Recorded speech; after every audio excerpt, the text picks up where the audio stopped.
Hey everyone, welcome back to Portal of Wisdom. I am back today with another story for you, and this one is another great lost gold mine story about the lost iron door mine. So if you like this kind of content, then definitely click that like button and subscribe to the channel. We do a lot of content like this. This lost iron door mine is also known as the Escalante mine, and the location of this is in the mountains north of Tucson, Arizona.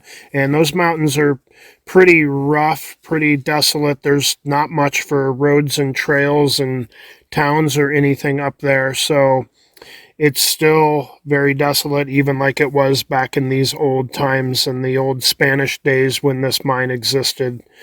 So it had its origins shortly after the arrival of the Spanish to the New World in the area that would become Mexico, or was New Spain at this point. In 1535, Alvar Nunez Cabeza de Vaca and his friends were hearing stories about the cities of gold in the northern reaches of the Aztec kingdom. So, of course, the Spanish came, they conquered the Aztecs, they're looking for all of these gold riches and mines and trying to figure out where the Aztecs got all their gold from. They're hearing all these stories about these 7 cities of gold. And of course, that definitely picked the interest of the Spanish, and they wanted to find these 7 cities of gold. And the Spanish would refer to them as the 7 cities of Cibola. And they would spend many years looking for them, and they would always hear about the vast amount of gold and wealth that came from these places, and they continued to look for many years. In 1582, a man named Antonio de Espejo, he reported the discovery of some previously worked mines that appeared to be worked very likely by the Aztecs. So this gentleman finds these mines in what would now be central Arizona, central or southern Arizona. And these discoveries led to the establishment much further north of a lot of Spanish missions like San Javier del Bac, Tumacacori, and Guavavi. And these are missions where, while the San Javier del Bac is beautiful and it's been restored and you can go into it and everything, and it's still there from the late 1600s, early 1700s when it was built. And in 1686, there was a Jesuit missionary named Father Eusebio Francisco Kino, and he was assigned to this area, and this area was known as the Pimeria Alta, or upper land of the Pima. And the Pima were the Native Americans that lived in this area. They were called the Pima. They were also called the Papago people. So those two names are pretty much interchangeable and do appear in these stories. So this area was the northern Mexican state of Sonora today and southern Arizona. This was kind of the area that was occupied by the Pima people, and the Aztecs prior had mined a lot of gold out of these areas, and they had some abandoned mines here. So within a few years, though, of these missions being built to convert the natives to Catholicism and then mine these precious metals at these mines and locations that had been previously mined, and they continued to then mine them, the Father Kino, he was writing back to his superiors about these mines that they created, or these mines that they picked the mining back up at, and he had talked in his journals about the vast amounts of gold and silver that was coming out of these mines. And the Spanish and missionaries, they did have the Native Americans mining, because I believe the Spanish had superior firepower and weapons and were able to get these Pima or Papago people to mine out of these mines for them, and kind of did it all under the name of Catholicism. So Spanish explorer Cabeza de Vaca, he never found the fabled 7 cities of gold that were reported to be somewhere around where present day Tucson, Arizona is located. He only found that there was some gold in some of these valleys, but he mostly found what he said was poor villages of native people, and it didn't seem like a lot of these areas had very much gold. But the Spanish never knew if these cities that they had heard about, these 7 cities of Cibola, if they were real or if they were just mythical or a figure of the Aztecs' imagination. So they were really kind of conflicted with whether they were really going to find these cities that everything was gold in and that it was going to be some phenomenal discovery, or whether this was just legends or fables and they didn't really exist. So they continued to search for these locations for a long time in case these stories were in fact true. So, as they searched for these cities, they did run across some areas where there were gold veins, and they did have mines pop up in those areas to mine this gold while they continued to look for more locations of gold and look for these lost cities. And one of these said locations was a gold mine in the Santa Catarina Mountains, now known as the Santa Catalina Mountains, which is the mountain range just directly to the north of present day Tucson, Arizona. And these mountains tower over Tucson far below them. Tucson sits around 2,500 to 3,000 feet in elevation, and these mountains reach over 9,000 feet tall at their tallest point, Mount Lemmon.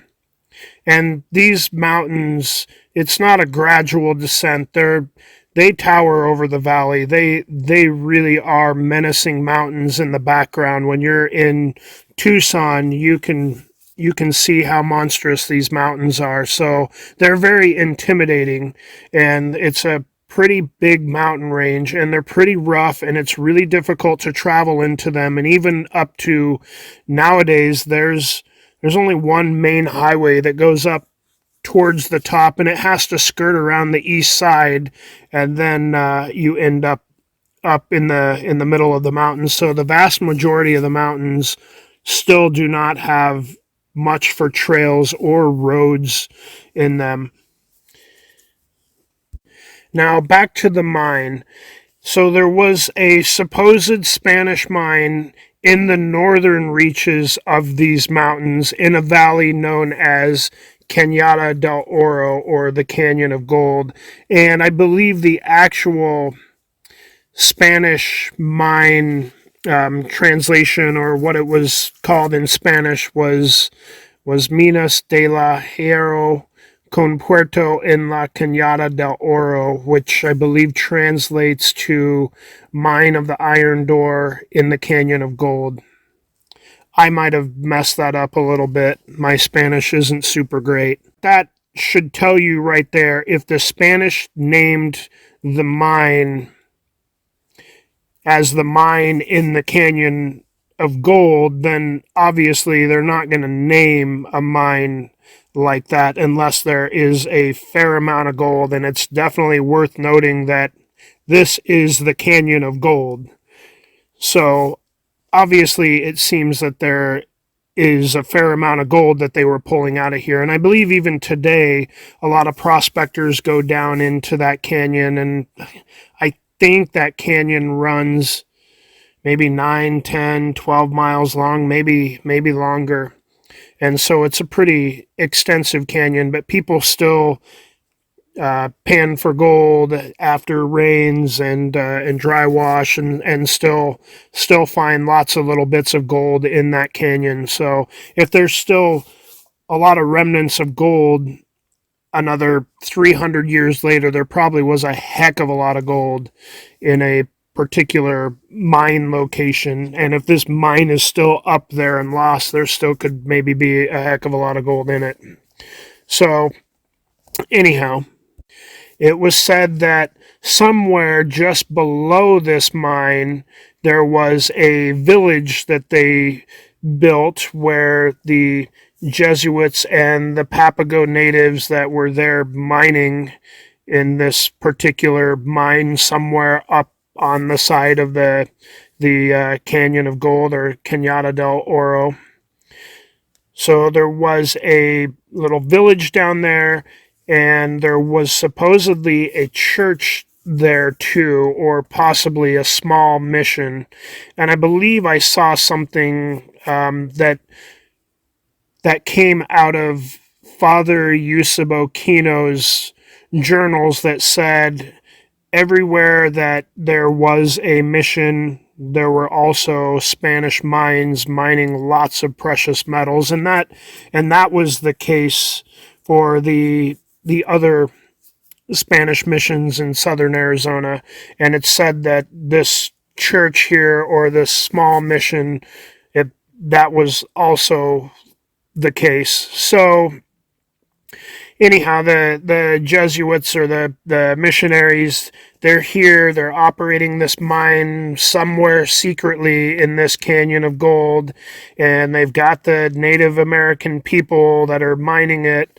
And in, I believe, about 1751, so a lot of stuff says that this mine started maybe in the real early 1700s, around 1702 or so, somewhere in that range. And I believe they also called this mine not only just the Iron Door mine, but it was called the Escalante.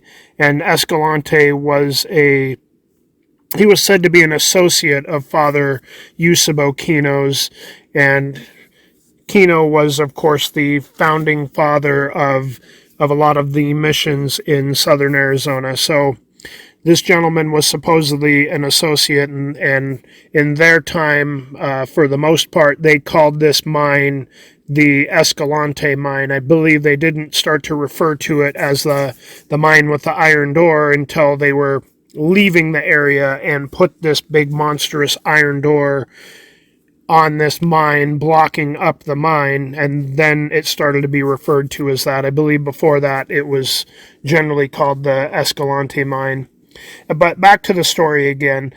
So starting around 1751, the mine was being worked pretty heavily, but the Pima or Papago people were starting to revolt against the harsh treatment by the Jesuits, who were basically enslaving them to work these mines for them. And so there was this massive uprising, not just at this mine, but amongst a lot of the Papago people, because it affected the other missions around southern Arizona too. So San Javier del Bac, Tumacacori, all the other missions were also experiencing Native American uprisings. And I believe because of some of this, and the fact that as all of this mining is going on, the missions are supposed to be sending back the King of Spain his royal fifth.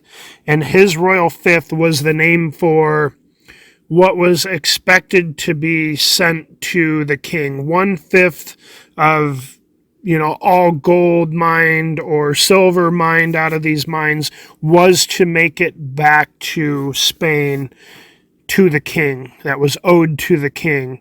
And I believe the king felt like with some of these mines in the upper reaches of New Spain, he felt he was not getting his royal fifth like he should be. And so when these Native American uprisings happened and things started to get a lot less calm and settled, and things were a little uneasy, it was a situation where it didn't take too much of that for the king to decide that after a few years of this, it was time to recall everyone and close down these missions. If he felt he wasn't getting much benefit out of them, then closing down these missions also meant closing down these mines.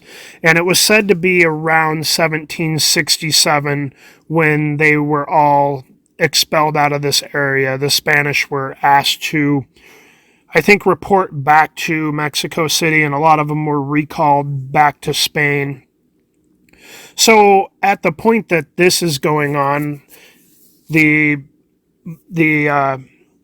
people in charge of the mines, the Spanish that were there, they really didn't know if they were going to be making it back, if this was just going to be a little while. They would close things down and then they would be back in a few years. And so, because of this, they knew that they had a lot of gold and they had way more than they could truck out of there very easily on mules and everything. So they decided to just close up the mine, and they supposedly made some big iron doors. And I guess this area is said to also have a lot of iron and a lot of iron ore and stuff. So I don't know if they mined some iron close by, but the Spanish were very good metallurgists. So it was said that they made a great big iron door to seal up the mine, and a lot of the old gold ingots and stuff like that were supposedly locked up in the mine, and they put this giant padlock on this big iron door, and they ended up then leaving the area. I suppose they brought some mule loads or burro loads of gold back with them to Mexico City, but it sounds like, according to the story, that it wasn't all of it. There was a lot of it locked up in the mine, and they expected to eventually make their way back. So another thing that I found with this was that obviously down in the valley or so, there was the initial village that a lot of the Papago people lived at, and then there was the little mission or church down there. And after the Spanish left, it was said that the Papago people that were there, they stayed, but eventually the Papago village down there was attacked by the Apaches, who were enemies of the Papago people, and the village was totally destroyed. So I saw conflicting details as to which year this happened. I think I saw something that said it was 1796, and I saw something that said it was 1769. So it seems like one of the sources, the 6 and the 9, probably got switched around.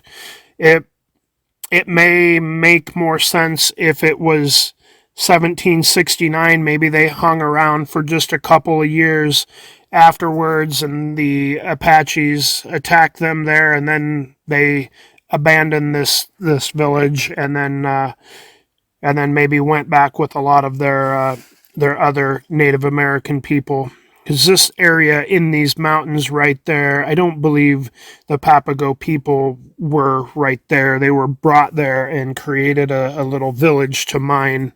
So there wasn't really a need for them to be there anymore to mine, because the mine was all closed up, and so that apparently was the end of the little village that was down the hill. And I think I saw something where someone had said something about the fact that there could be some remnants of a foundation from the church, but it sounded like the rest of the village was probably completely gone. And this happens in Arizona when, like back in those days, the adobe mud was used to make a lot of houses, and I've even seen some adobe houses that, gosh, years ago when I used to have a ghost town website, there was an old adobe house from probably right around probably around very late 1800s, maybe 1900 or so, and only two walls of it were still standing barely. And this was probably 25 years ago. And when I've been by there again, it's gone. The rest of the adobe has just melted back into the desert. So, this happens especially if the village gets destroyed and the adobe walls get knocked down and everything. It'll just be piles of dirt, and after some floods, it'll just wash away and it'll be gone. Now, if the church foundation happened to be made out of a lot of rock, now obviously that can survive, more centuries and could possibly be there. And I did see some people mentioning that they thought with what the church should have been built out of, that there may be some foundation remaining, which might be the only indication left of where this little Native American village was. And obviously, if you were to find that, the village is not going to be far from the mine, but that canyon, like I said, is many, many miles long, and I think it gets fairly steep at points, and so it could still be difficult to find even if you manage to find that. But it also depends with floodwaters, coming down the canyon and stuff like that. Floodwaters can move some rocks too, so hard to say as far as that if a foundation may still be there. So in a issue of Desert Magazine from July of 1952, and this article was by John D. Mitchell, he stated that the mine is supposed to be on the southern side of the Cañada del Oro. Now, I found this a little bit challenging because as I'm looking at the map, the Cañada del Oro kind of runs from about the middle of the Santa Catalina Mountains, and it runs mostly due north out of I guess maybe it runs just a tad bit, I think northwest, as I was looking at the map before it completely exits out of the mountains and then flows west and into the Santa Cruz River close to Tucson. So I don't know. His article states that the mine is supposedly on the southern side of the Cañada del Oro, and he doesn't say where he gets that detail from. If there was some old Spanish journal or writing that mentioned a couple of details, and if that was one of them, or how he came about that information. But it likely may have been some kind of a Spanish documentation, because there was also another detail in this article, and it states that a ventana, which is Spanish for window, is evident as a large natural hole in a rock that resembles a window, and this is 1 league or 3 miles away from the mine. So it says basically there is a hole in the rock, and this hole resembles a window, so maybe it's up a little ways on the rock, and it's supposed to be about, or the mine is supposed to be about 3 miles northwest of this window in the rock. But as I mentioned before, this terrain is extremely rugged, and there has not been really much settlement at all in these mountains. Today, there's just a little village at the top, and it's more of a touristy village. So it's meant for people getting out of the summer heat from Tucson, and I think it sits around maybe over 8,000 feet up. And the little village is called Summer Haven, and it's a cool little quaint little touristy town. So a lot of people will take the Santa Catalina Highway up there in the in the summertime when it's really hot in Tucson, and escape the heat and go up in elevation a lot. And there's some cool restaurants and places to go and stuff like that up there. But Summer Haven, the little village up there, is more of a newer current town. There really hasn't been much up there.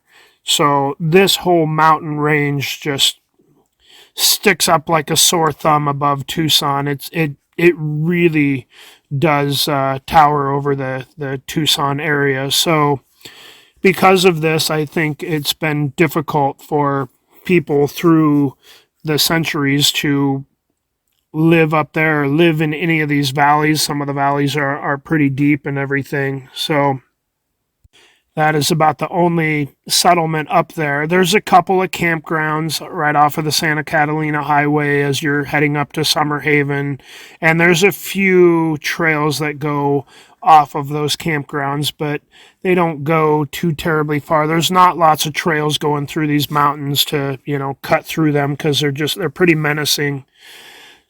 So, with that being said, it's one of those things when you're up in those mountains, and especially when you're up in the upper parts of them, there are a lot of evergreen trees, and it can be easy to get turned around, and it's just very difficult terrain. And a lot of markings and stuff like that could definitely be covered by lots of pine needles, and being as it is pretty thick up there with brush and trees and stuff like that, it's kind of hard to navigate through and can be very easy to get lost. So it seems that somewhere up on the sides of the Canyon of Gold or Cañada del Oro, it seems like there is a lost Spanish mine that's been sealed up. The Spanish plan to come back for it. They sealed it up with a big, large iron door, and apparently it's not very easy to see or not very conspicuous. And as I was doing a lot of this research, I also ran across a story from the 1930s. And anyhow, at least it was someone telling a story that had happened in the 1930s. So it's one of those things where it's hard to tell for sure if it's entirely true or not. You got to take it with a grain of salt. It may be totally true. It may not be. I didn't really have a way to verify that. Sometimes if someone's telling a story and there's a bit of detail in it, and some detail makes sense and everything. But anyhow, this was a story that I ran across. So the story that I found said this happened in the 1930s, and it's the story of a young boy that was hiking around in the Santa Catalina Mountains just north of Tucson. Him and his father had came from somewhere out east. They were visiting relatives that lived in the Tucson area.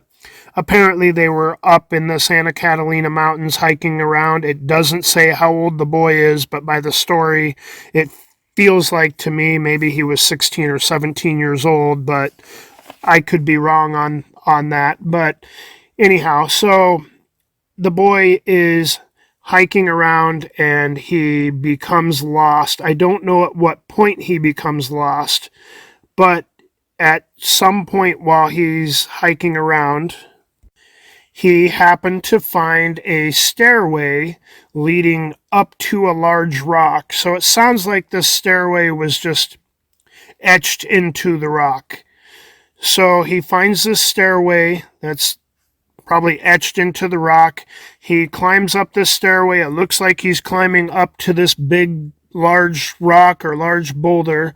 And he found when he got to the top next to this big, large rock or boulder, he found more stairs leading down. And when he got down toward the bottom, he saw that there was a doorway with a large iron door. And the door supposedly had a couple of old Spanish blunderbuss guns that were leaning against the sides of the tunnel that led to the iron door right there.